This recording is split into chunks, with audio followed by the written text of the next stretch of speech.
সুপ্রিয় ছাত্রছাত্রীরা, আসসালামু আলাইকুম।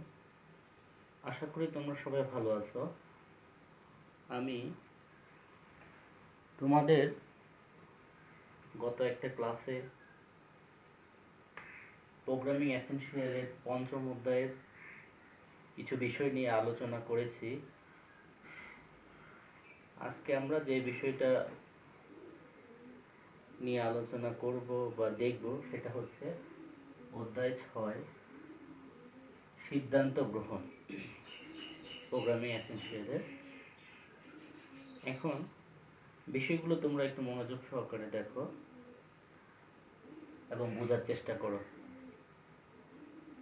এখন আমরা সিদ্ধান্ত গ্রহণ মানি হচ্ছে যেটাকে ইংরেজিতে বলা হয় ডিসিশন মেকিং, অর্থাৎ সিদ্ধান্ত গ্রহণ। সিদ্ধান্ত গ্রহণের ক্ষেত্রে আমরা দুইটা জিনিস নিয়ে চিন্তা করব। সিদ্ধান্ত গ্রহণের ক্ষেত্রে অবশ্যই আমাদেরকে দুইটা বিষয় মাথায় রাখতে হবে এখানে। একটা হচ্ছে কিসের উপর ভিত্তি করে সিদ্ধান্ত নিব এবং সিদ্ধান্ত গ্রহণটা কি হবে। কথা বুঝতে পারছো? দুইটা বিষয় আমাদেরকে খেয়াল রাখতে হবে। এই সিদ্ধান্ত গ্রহণ ব্যাপারটা আসলে যেটা আমরা বলতে চাচ্ছি একটি প্রোগ্রামিং ল্যাঙ্গুয়েজের গুরুত্বপূর্ণ বিষয়। প্রোগ্রামের পরবর্তী অ্যাকশন কি হবে, কিসের শর্তের উপর, কন্ডিশন যদি সত্য হয় তাহলে একটা সিদ্ধান্ত গ্রহণ কার্যকর হবে, আর কন্ডিশন মিথ্যা হলে অন্য সিদ্ধান্ত কার্যকর হবে। ঠিক আছে? এখন এখানে কন্ডিশনাল ও আনকন্ডিশনাল ব্রাঞ্চিং ফ্লো দুইটা অপশন আছে। তাহলে আমরা আগে জানবো প্রোগ্রাম ফ্লো আসলে কি। প্রোগ্রাম ফ্লোটা হচ্ছে, তোমরা দেখো এখানে দেওয়া আছে প্রোগ্রাম ফ্লোটা কাকে বলা হয়। প্রোগ্রাম ফ্লোটা কি? প্রোগ্রাম ফ্লোটা হচ্ছে প্রোগ্রামে যদি কখনো কোনো স্টেটমেন্ট মানে ধাপ, পর্যায়ক্রমে আর কি, ধাপগুলোকে বোঝাচ্ছে। কোনো স্টেটমেন্ট যদি দুই বা ততোধিকবার সম্পাদনের প্রয়োজন হয়, সম্পাদন মানে কাজ করার প্রয়োজন হয় আর কি, বা কোনো স্টেটমেন্ট শর্ত সাপেক্ষে বা কোনো স্টেটমেন্ট ফলাফলের ভিত্তিতে নির্বাহ করতে হয়, কিংবা এক্সিকিউট বন্ধ হওয়ার জন্য, অথবা প্রোগ্রামের নিয়ন্ত্রণ অন্য কোনো স্টেটমেন্ট বা ধাপে আমি স্থানান্তর করে নিয়ে যাব, তখন প্রোগ্রাম নির্বাহ আসলে প্রসেসটা আর কি, যেটাকে বলে প্রসেসটা কোন প্রক্রিয়ায় হবে তা নির্ধারণ করার পদ্ধতিকে সাধারণত প্রোগ্রাম ফ্লো বলা হয়। তাহলে এটা হচ্ছে বিষয়। তো প্রোগ্রাম ফ্লোটা কি আমরা সেটা বুঝতে পারছি। তো ফ্লো, এখন ফ্লো কন্ট্রোলটা আসলে দুই প্রকারের কাজ করে। একটা হচ্ছে ব্রাঞ্চিং, আমরা দেখতেছি এখানে একটা হচ্ছে ব্রাঞ্চিং আর একটা হচ্ছে লুপিং। এখানে ফ্লো স্টাইলটা দুইভাবে কাজ করবে। আমরা সাধারণত এই অধ্যায়ে ব্রাঞ্চিং নিয়ে আলোচনা করব। ব্রাঞ্চিং পদ্ধতি হচ্ছে আবার দুই প্রকার, দুই ভাগে ভাগ করা হয়েছে ব্রাঞ্চিং পদ্ধতিকে। একটা হচ্ছে কন্ডিশনাল ব্রাঞ্চিং ফ্লো আর একটা হচ্ছে unconditional branching flow.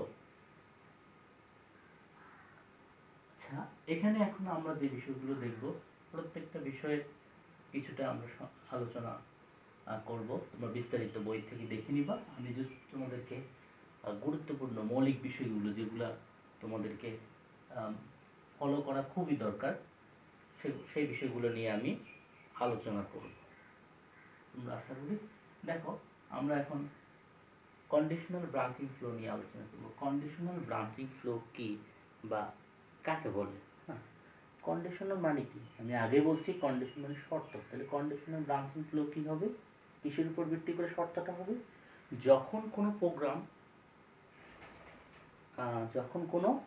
Programme conditional স্টেটমেন্টের প্রভাবে এক্সিকিউট হয়, কি কন্ডিশন হবে এর উপরে ভিত্তি করে এক্সিকিউট মানে পরিচালনা হবে, কাজ করবে, তখন এটাকে আমরা বলবো কন্ডিশনাল ব্রাঞ্চিং ফ্লো বলা হয়। ঠিক আছে?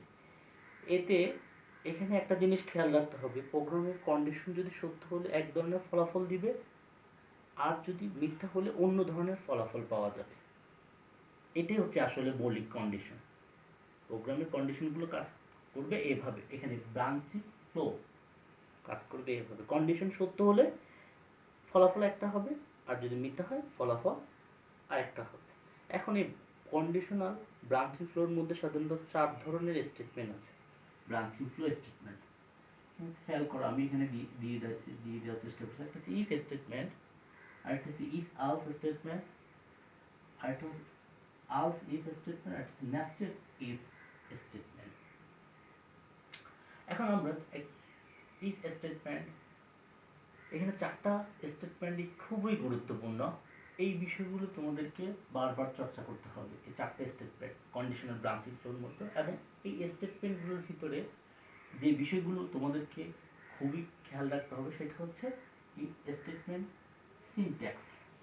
সিনট্যাক্স মানে নিয়ম, বাংলাতে যেটাকে বলা হয় নিয়ম পদ্ধতি। আমরা যেরকম অঙ্কতে গাণিতিকে সূত্র পড়ছিলাম, এখানে স্টেটমেন্ট গুলোর মধ্যেও সিনট্যাক্স পদ্ধতি, এই পদ্ধতি ফলো করে আমরা আমাদের প্রোগ্রামগুলো এক্সাম্পল দেখাবো।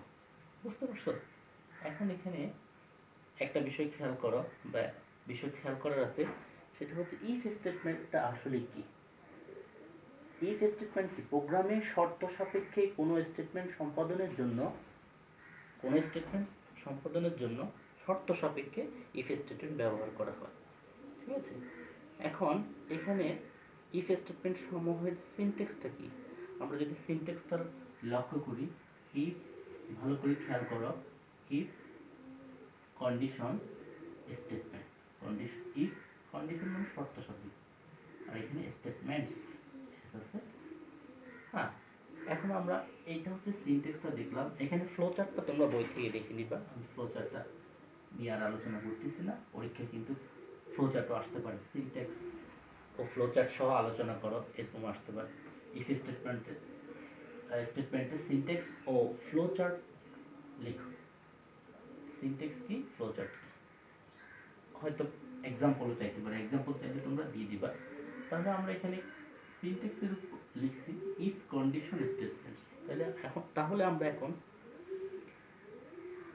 এক্সাম্পলে যে আলোচনা করব সেটা হচ্ছে, এক্সাম্পলটা দেখব।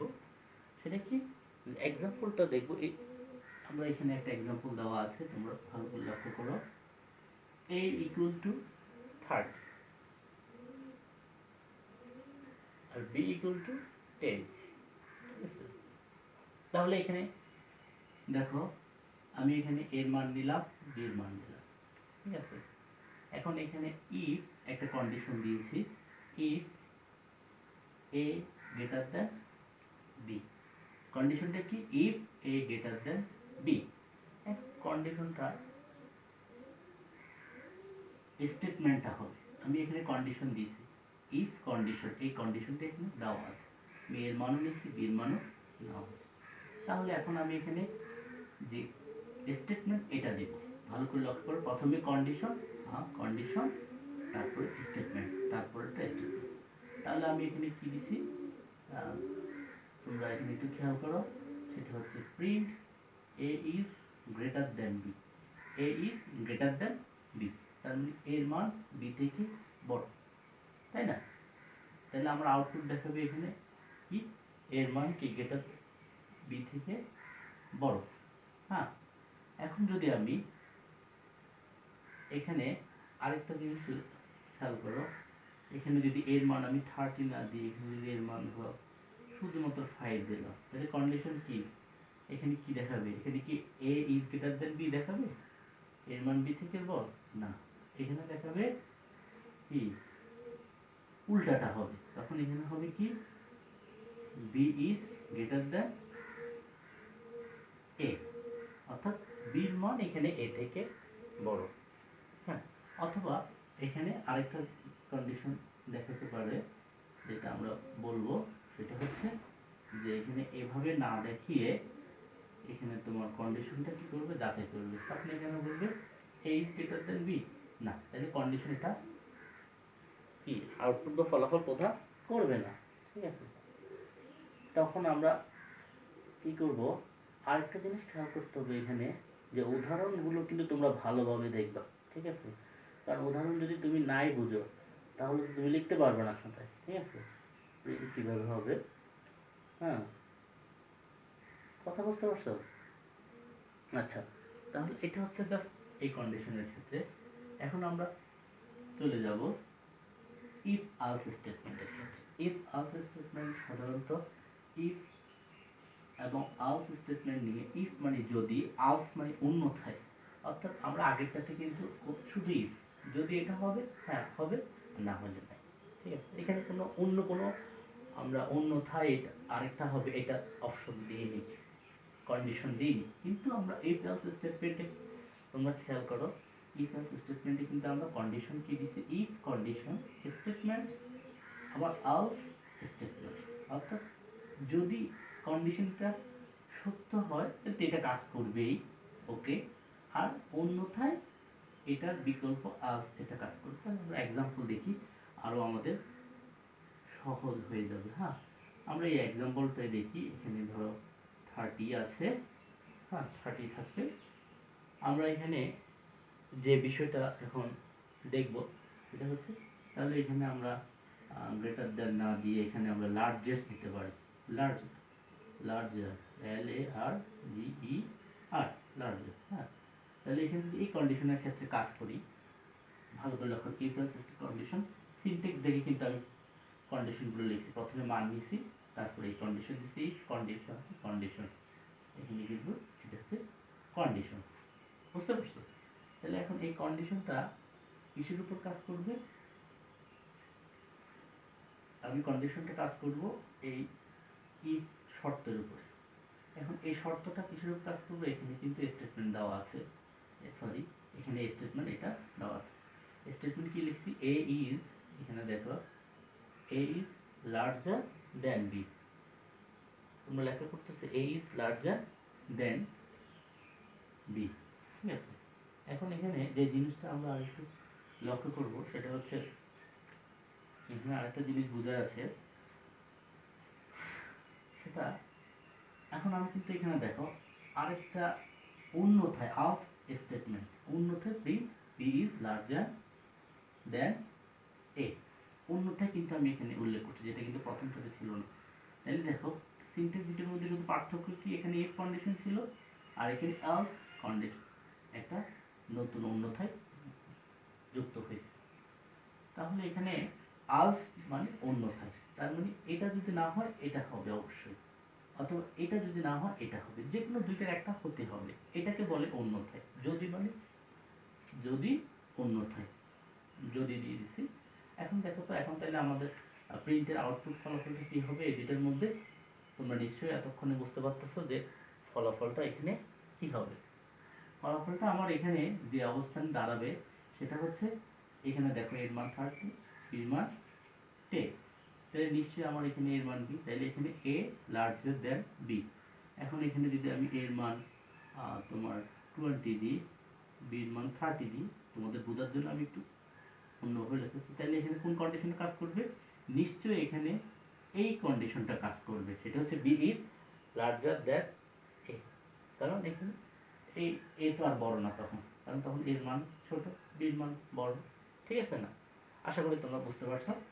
তাহলে এই সিনট্যাক্স আমরা দেখছি, ইফ কন্ডিশন স্টেটমেন্ট এবং এলস অন্যথা আরেকটা স্টেটমেন্ট এখানে কাজ করবে, ঠিক আছে? এই সিনট্যাক্স এবং ফ্লোচার্টটা তোমরা বাসায় ভালোভাবে দেখবা এবং চর্চা করবা। আশা করি তোমরা বুঝতে পারবে, ঠিক আছে? পরীক্ষায় কিন্তু সিনট্যাক্স আসে প্রায় অতি সংক্ষিপ্ত, সংক্ষিপ্ত বা রচনামূলকে আসে। এখন আমরা যেটা দেখবো সেটা হচ্ছে গুরুত্বপূর্ণ একটা স্টেটমেন্ট, সেটা হচ্ছে আউট ইলি, যেটাকে বলে স্টেটমেন্ট। এখানে এখানে কি বল, এই স্টেটমেন্টটা আগে বুঝতে হবে। আলস এবং ইফ এর সংক্ষিপ্ত রূপ হলো সাধারণত এলস স্টেটমেন্ট। যখন একই কন্ডিশন বারবার চেক করার প্রয়োজন হবে, একই কন্ডিশন আমরা বারবার চেক করি না।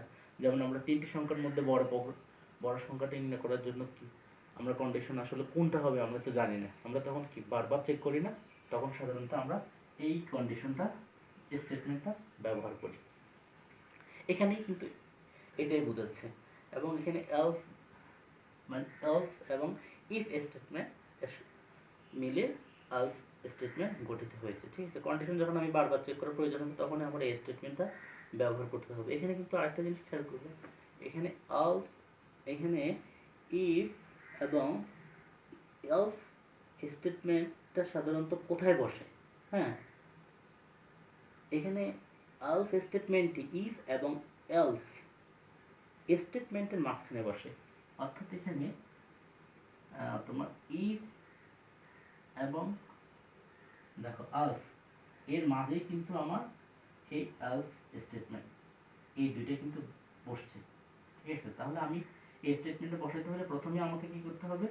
ইফ কন্ডিশনটা দেখতে হবে, তারপরে আমি এই কন্ডিশনটা দেখব, সর্বশেষ না আসলে আমি এলস কন্ডিশন, যে আরেকটা তো হবে, ঠিক আছে, ফাইনালি, ঠিক আছে। এখন এখানে আমি কন্ডিশনটা তোমাদের একটু বুঝিয়ে দিই। দেখো, ইফ কন্ডিশন যথারীতি প্রথম এখানে কন্ডিশন যেহেতু অনেক বারবার চেক করতে হবে, অনেক কন্ডিশন এখানে কাজ করবে, তাহলে এখানে কন্ডিশন এটা কাজ করবে প্রথমে ওয়ান স্টেটমেন্ট, তারপর আবার আলস, ঠিক আছে।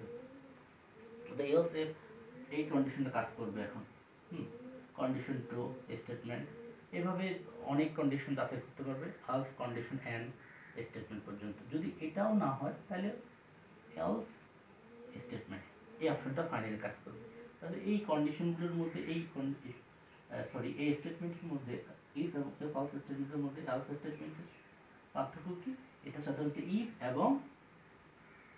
এবং তোমার এলস স্টেটমেন্টের মাঝখানে কাজ করবে, যেহেতু বারবার আমাকে যাচাই করতে হবে সব কন্ডিশনগুলো, ঠিক আছে। আমরা উদাহরণ দেখলে আবার আরো ভালো করে আশা করি বুঝে যাবো। এখানে দেখো, তিনটি সংখ্যার মধ্যে বড় সংখ্যাটা নির্ণয় করার জন্য একটা প্রোগ্রাম আমি এখানে দেওয়া আছে। হ্যাঁ, পাশে এখানে একটা তিনটি সংখ্যার মধ্যে বড় সংখ্যাটা নির্ণয় করা এখানে দেওয়া আছে, তোমরা লক্ষ্য করো। এখানে দেখো, আমি প্রথমে এর মান নিয়েছি, এ ইকুয়াল টু ইন্টিজার ইনপুট নিয়েছি, এন্টার দ্য ভ্যালু অফ এর মানটা নেওয়া হয়েছে, এখানে এর মানটা আমি নিছি। আবার দেখো, বি ইকুয়াল টু কি, ইন্টিজার সংখ্যা দিলাম, ইন্টিজার মানে পূর্ণ সংখ্যা, তোমরা জানো, ঠিক আছে। হ্যাঁ, ইনপুট, আমরা এখানে ইনপুট নিলাম, এন্টার দ্য ভ্যালু কি, বি। তারপর আমরা এখানে C equal to input enter the value of C. এখানে তিনটা ইনপুট না হলেও আমাদের, এখন আমরা কন্ডিশন যাচাই করব, স্টেটমেন্টগুলো পর্যায়ক্রমে যাচাই করব। দেখো, এই জিনিসটা হচ্ছে গুরুত্বপূর্ণ। If A greater than B, কোনটা? এখানে এই যে এ গ্রেটার দেন বি, হ্যাঁ। আবার দেখো, and A greater than C, তিনটি সংখ্যার মধ্যে বড় সংখ্যাটির মধ্যে ফ্লোচার্ট যারা ক্লাস করছো আমার, আশা করি তারা এই প্রোগ্রামটা সহজে বুঝতে পারবা, ঠিক আছে। শর্ত যাচাই করার জন্য এ গ্রেটার দেন বি এবং এ গ্রেটার দেন সি, ঠিক আছে। তাহলে এখানে প্রিন্ট কি হয়েছে? লার্জেস্ট নাম্বার ইজ এ। এখানে যেহেতু এটা যে গ্রেটার দেন মানে বড় সংখ্যা, তাহলে এখানে বড় হবে কি, এ। আবার আলস, দেখো আমি কিন্তু সরাসরি চলে যেতেছি আলস, এলস কিন্তু যাচ্ছে না, এলস তো শেষে, ঠিক আছে। আলস কি লিখলাম, এই যেহেতু যাচাই করা শেষ, এখন আমি কি যাচাই করব, বি, ঠিক আছে। তাহলে এখানে বি কি, এখানে আমরা বিটা B greater than C, B মান সি থেকে বড় হবে এবং বির মান এ থেকে যদি বড় হয়, বির মান সি থেকে এবং বির মান যদি এ থেকে বড় হয়, প্রিন্ট হবে লার্জেস্ট নাম্বার ইজ বি, ঠিক আছে। হ্যাঁ, যেহেতু বড় এখানে বি। যদি এটাও না হয়, এও না হয়, বিও না হয়, তাহলে আলস অন্যথায় কি হবে, অবশ্যই সি হবে, print largest number is C, এই কন্ডিশনটা হবে। তাহলে তোমরা দেখো, প্রথমে আমরা ইফ কন্ডিশন দিলাম, ইফ কন্ডিশন, হ্যাঁ, স্টেটমেন্ট দিলাম প্রিন্ট লার্জেস্ট নাম্বার ইজ, আবার আলস দিলাম, বি কন্ডিশন, এইটা হচ্ছে স্টেটমেন্ট ধাপ আর কি, ঠিক আছে, পর্যায়ক্রমে ধাপগুলো হবে। তারপর যদি দুইটা না হয়, এখানে আলস লার্জেস্ট নাম্বার ইজ সি, কোনটা হবে। এখন এখানে দেখো, বলতে পারো যে স্যার এখানে তো আপনার কন্ডিশন অনেক দিছে, এখানে কেন দেয়নি, এখানে একটাই আলস দিছে। আসলে এখানে কিন্তু আমরা তিনটি সংখ্যা যাচাই করছি, এরকম আমাদের তো অনেক সংখ্যা যাচাই করতে হবে, তাই না? এই কারণে আমি সিনট্যাক্সটা এইভাবে দেখাইছি। কিন্তু আমার যদি তিনটা সংখ্যা যাচাই কথা, তাহলে আমি তিনটা সংখ্যাই যাচাই করে দেখছি। প্রথম দুইটা যদি না হয় তিনটা হবে প্রথম, তারপরে যদি এখানে যদি সেকেন্ডটা না হয় ফার্স্টটা হবে, অর্থাৎ একটা না একটা কন্ডিশন হবে। তাহলে আমি এখানে যে ভ্যালুগুলো দিছি, হ্যাঁ, এই ভ্যালুগুলোর উপর দেখো এর মান 15, বির মান 47, সির মান 32, ঠিক আছে? তাহলে এখানে এর মান, তাহলে এখানে কোনটা হবে এই তিনটা কন্ডিশনের ভিতরে? আমি জানি যে অবশ্যই এখানে বির মানটা বড়। তাহলে এখানে আমার আউটপুট প্রিন্ট দেখাবে কোনটা? B is largest number is b. আশা করি তোমরা বুঝতে পারছো। হ্যাঁ, আশা করি তোমরা কি ভালোভাবে বুঝতে পারছো। তাহলে এখানে এই প্রোগ্রামটা দেখবে, এটা কিন্তু আসে। এখানে কিন্তু আমি আরেকটা কথা বলিনি, এখানে যে জিনিসটা তোমাদের অবশ্যই খেয়াল রাখতে হবে সেটা হচ্ছে, আমি তো তোমাদেরকে এখানে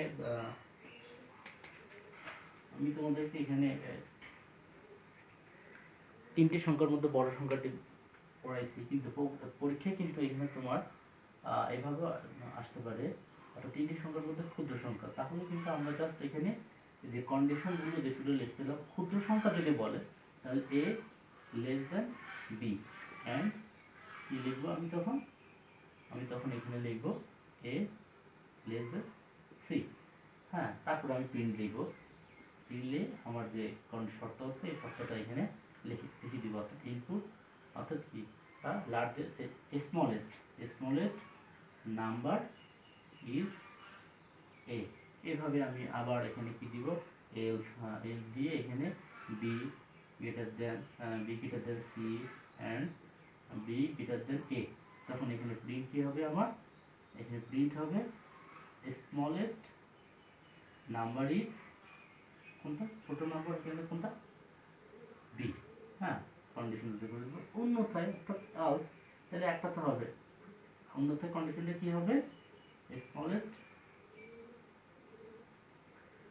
স্মলেস্ট নাম্বার ইজ সি, একটা না একটা হবে। তাহলে এইটা যারা পারবে তারা এটাও করতে পারবে, ছোট বড়। এখানে এ বি দুইটা কন্ডিশনও আসতে পারে, তিনটা কন্ডিশনও পরীক্ষা আসে, ঠিক আছে? তাহলে আশা করি তোমার বিষয়গুলো মনোযোগের সাথে দেখছো এবং বুঝতে পারছো। বাসায় প্র্যাকটিস করবো, না বুঝলে পরবর্তীতে আমাকে জানাবা, ঠিক আছে? আমি আবার একটু তোমাদেরকে সংক্ষেপে বলে দিচ্ছি একবার তোমাদেরকে। এখানে আমাদের প্রোগ্রাম ফ্লো স্টেটমেন্টের মধ্যে দুইটা স্টেটমেন্ট কাজ করতে, ব্রাঞ্চিং, লুপিং। কিন্তু আমরা এই অধ্যায়ে আলোচনা করবো ব্রাঞ্চিং। আলোচনা করছি তোমাদের সাথে ব্রাঞ্চিং কি স্টেটমেন্ট, কন্ট্রোল ফ্লো। তাহলে এখানে ব্রাঞ্চিং এর মধ্যে কন্ডিশনাল এবং আনকন্ডিশনাল। আমরা কন্ডিশনাল আলোচনা করছি। কন্ডিশনাল কি আলোচনা করছি? এক নম্বর হচ্ছে ইফ, তারপরে দুই নম্বর কি এলস। হ্যাঁ, এগুলার এই দুইটা বিষয়ে আলোচনা করছি, স্টেটমেন্ট এবং এখানে এলস এবং ইফ স্টেটমেন্ট, তারপর নেস্টেড ইফ স্টেটমেন্ট। আসলে পরীক্ষায় খুব একটা বেশি আসে না, তারপরেও আমরা পরবর্তী সুযোগ পাইলে তোমাদেরকে ইনশাল্লাহ দেখাবো। তাহলে আমি এখানে সিনট্যাক্স, তিনটা বিষয় মাথায় রাখতে হবে। সিনট্যাক্স পরীক্ষায় আসে। দুই নম্বর হচ্ছে ফ্লো চার্ট, ঠিক আছে? ফ্লো চার্টও আসে পরীক্ষায়।